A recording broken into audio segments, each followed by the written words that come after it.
The second theory given to us by Socrates is the theory of knowledge. According to the theory of knowledge, there is one type of knowledge called the ordinary knowledge, which is specific and ordinary information. بہت نزدیک ہے اس خیال کے جو ہم نے پچھلی theory میں سمجھا کہ ایک وہ نالج ہے جو روزمرہ زندگی کے اندر ہمیں نظر آتی ہے، جو کہ کامن ہے اور جو کہ یوزفل نہیں ہے. لیکن یہاں یوزفل سے سوکریٹیز کی کیا مراد ہے اس کو ہم ابھی آگے دیکھیں گے. It does not give the possessor of the knowledge any expertise or wisdom worth mentioning. Socrates کا خیال تھا کہ کوئی خاص بتانے کی بات اس طرح کی نالج میں نہیں ہے.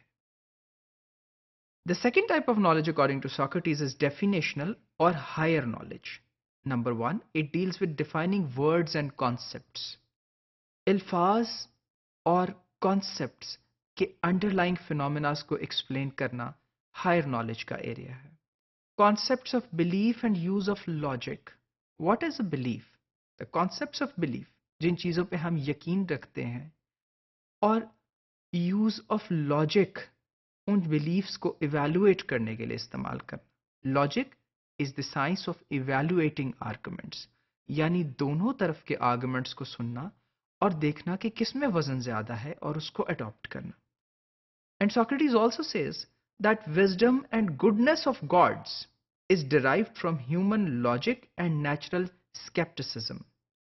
شاید آپ کو یہ بات معلوم ہو کہ گریکس کے بہت سے گاڈس تھے، اور گڈنس آف گاڈس یعنی گاڈس کا جو ورچو ہے یا جو اچھائی ہے اس کو ایک اہم خیال تصور کیا جاتا تھا.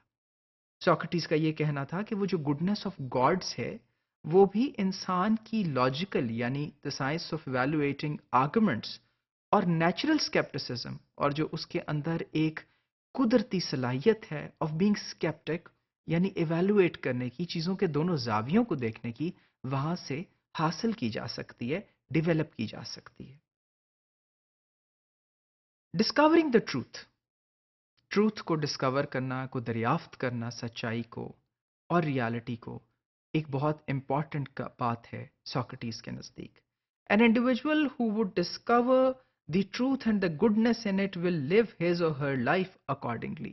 جو شخص ایک ٹروتھ کو ڈسکور کرنے میں اپنی زندگی گزارتا ہے وہ اپنی زندگی اسی طرح سے خوبصورتی سے بسر کرتا ہے. And evil only comes from ignorance, یعنی برائی اگنورینس سے آتی ہے. اگنورینس کیا ہے؟ کسی بھی اچھی چیز کو نظر انداز کر دینا، معاشرے کے اندر مورالٹی کو نظر انداز کر دینا، میرٹ کو نظر انداز کر دینا، کسی کی نالج کو نظر انداز کر دینا، اگنورینس ہے جس سے برائی جنم لیتی ہے.